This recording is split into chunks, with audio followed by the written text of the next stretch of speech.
the 16th century, Krakow was the capital of the largest empire in Europe, Polish-Lithuanian Commonwealth, that stretched from the Baltic Sea to the Black Sea, encompassing a large part of present-day Poland, Lithuania, part of the Baltic states, Belarus, and Ukraine. It was a place of coronation of Polish kings and queens, a vibrant trading town, but also a famous university town. The university, established by Casimir the Great in 1364, was attracting foreign students. What made Krakow University different from other universities in Europe, it had a separate faculty of astronomy and astrology. You may ask a question, how it was possible in Catholic Poland? Well, in late medieval and early Renaissance times, there was a large Jewish population in Poland, who settled here escaping persecution in Western Europe. They brought with them knowledge about numerology, astrology, Jewish mysticism, and Kabbalah. Because of the presence of Jewish communities, Krakow and Prague became in the 15th and 16th centuries centers of alchemical practices. Alchemy, being a seriously regarded field, was a blend of chemistry, medicine, philosophy, and spirituality. One of the main aims of the alchemical experiments was to find the philosopher's stone, a substance capable of turning metal into gold. Thus, Krakow, a major center of alchemical practices in Europe, was a very attractive destination for the English astrologer and key advisor to the English court of Queen Elizabeth, Dr. John Dee. 16th century London, comparing to Krakow, was a backward, uncivilized town and on the eve of the colonial era. Merchants of the City of London were swarming their way to the royal court, taking reins of power through the Parliament and cutting ties with the Roman Catholic Church. The church and the merchant class clashed on various grounds. Not only the Roman Catholic Church forbid issuing loans with interest, which were a necessary element of colonial expeditions, but it was the largest landowner and had immense influence in the royal court. So England, like in the times of Roman Britain, rebelled and started to eliminate influences of the Church, also persecuting Catholics. At the same time, English merchants were seeking trade routes to Asia, bypassing the dominions of the Catholic powers of Spain and Portugal.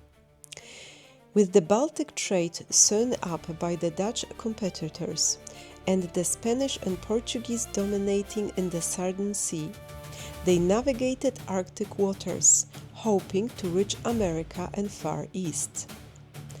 In 1551, the group of adventurers received a royal charter and founded the English Company of Merchant Adventurers to seek northern route to Cathay, which was the name for China, and the Spice Islands. In 1553, they reached Arkhangelsk, a city and port in northern Russia, and met Russian Tsar Ivan the Terrible. Russia was full in resources such as high-quality furs, as well as timber, tar, pitch, hemp, and masts needed for shipbuilding, whilst the Russians needed an ally in their war against the Catholic Polish-Lithuanian Commonwealth. When this merchant expedition returned to London, the merchants delivered good news that Russia agreed to trade. Soon thereafter, the company was renamed into Muscovy Company. The merchants of the Muscovy Company in the City of London were assisted in their expeditions by the royal astrologer and occult philosopher John Dee. He absorbed knowledge as well as navigational instruments and maps in Holland from Gerardus Mercator, and thus became key royal advisor in maritime expeditions. It was Dr. Dee who presented Queen Elizabeth with the project of the British Empire, encouraging the Queen to assert England's claim to lands in North America. The ideas of Dr. John Dee encouraged London adventurers to attack Spanish and Portuguese vessels. Thus began the era of English privateering, slave trade, and ruthless colonization. Meanwhile, Dr. Dee traveled to Krakow on a secret mission. As England was now an ally of Russia, Dr. Dee's role was to travel to Catholic Poland and get in touch with Polish noblemen who conspired against the Polish crown, like Samuel Zborowski. However, like all alchemists on the service of the royals, he was also searching for the philosopher's stone, the formula to turn metal into gold. Krakow and Prague, full of alchemists, were ideal place for exploring these subjects.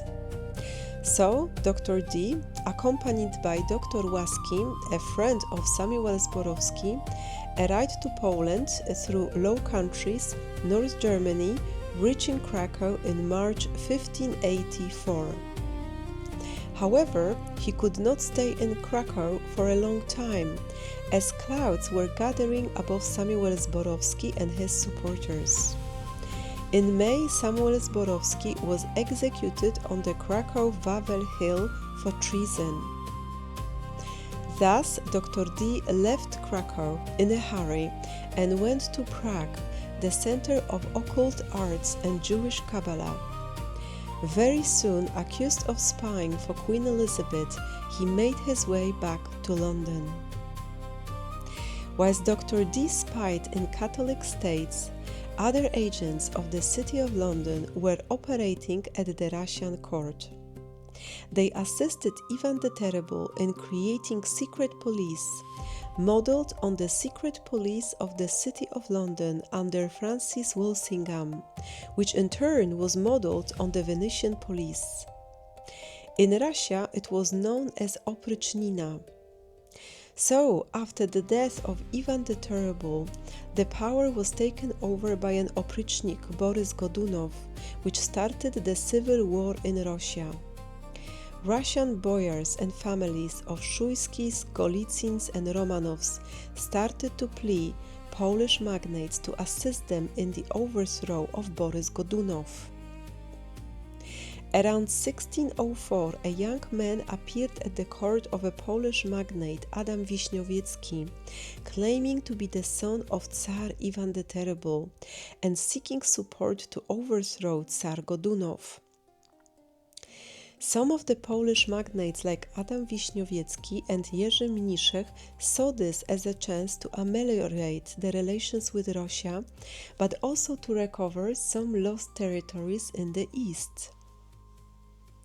So Jerzy Mniszek, voivode of Sandomierz, agreed to support Dmitri and gave him hand of his daughter Marina Mniszek if he becomes Tsar of Russia and cedes some territories to Poland. Dmitri, surrounded by Polish troops, including Hussar cavalry and some volunteer Cossack groups, marched on Moscow 1604. The cities surrounded one by one. Although not all battles were won, the circumstances changed in favor of Dmitri, as Boris Godunov suddenly died. Dmitri entered Moscow with the Polish guards and was crowned Tsar Dmitri I. In November 1605, Tsar Dmitri married by proxy in Krakow Marina Mniszek, who then came to Moscow few months later to be crowned Tsarin of Russia. Yet Dmitri's rule was short-lived. He was soon overthrown by other boyar families. Some of the Polish magnates supported a further impostor, Dmitri II, which prompted Tsar Vasily IV to make a military alliance with Sweden. The elected king of the Polish-Lithuanian Commonwealth, Sigismund III Vasa, motivated by the desire to recuperate the Swedish throne, declared war against Sweden and Russia.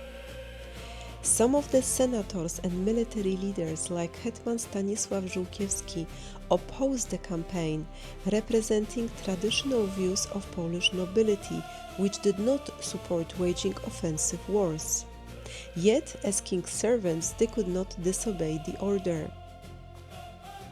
What happens next is the Siege of Smolensk and Battle of Kłuszyno, 1610, one of the greatest victories of Polish hussar cavalry formations, which defeated numerically superior Swedish and Russian armies. The Poles marched into Moscow. After 2 years of the Polish occupation of Kremlin, an uprising erupted against the Polish garrison organized by the Merchant Guild of Nizhny Novgorod under command of Prince Dmitry Pożarski, with the respected town butcher Kuzma Minin overseeing the handling of funds donated by the merchants. In their fight against the Poles, the Muscovites were supported by the English merchants. The merchants were worried about their commercial exemptions after King Sigismund III Vasa made it clear that he expected the English merchants trading in Muscovy to pay all duties. The Polish king also suspected that the aim of an earlier visit of an English envoy, Sir James Sandiland, to Poland in 1609 was to offer mercenaries to Janusz Radziwiłł, one of the leaders of the rebellion against the king, so that he continues his resistance as means of diverting Polish attention from Moscow. Historical documents show that King Sigismund sent pleas to Queen Elizabeth in England to desist from sending arms to, quote, these barbarians, because we know what they are like. Eventually, the Poles occupying Kremlin were starved into surrender. The date of liberation of Moscow and Kremlin from the Polish forces, November the 4th, 1612, is a national holiday in Russia, whilst monument representing Kuzma Minin and Prince Dmitry Pożarski is adorning the famous Red Square in Moscow. At that point in time, the Polish-Lithuanian Commonwealth was at the peak of its power, and the territory of the Commonwealth spanned 1 million square kilometers. Meanwhile, the link between the city of London and Moscow would flourish under the subsequent Tsar Peter the Great. He would travel to England, Prussia, Dutch Republic to hire engineers and experts who would help him to build the navy and the army that would progressively destroy the Polish-Lithuanian Commonwealth. What was the role of the Duchy of Prussia in this process, and what links did it have with the Templars in London? Why one of the main plaques on the Krakow Old Market Square mentions Prussian homage? Well, that's for the next time. So stay tuned, leave your comments, and if you prefer history with actual walking, join me on my free walking tours in Krakow Old Town. Trust me, it's much more fun.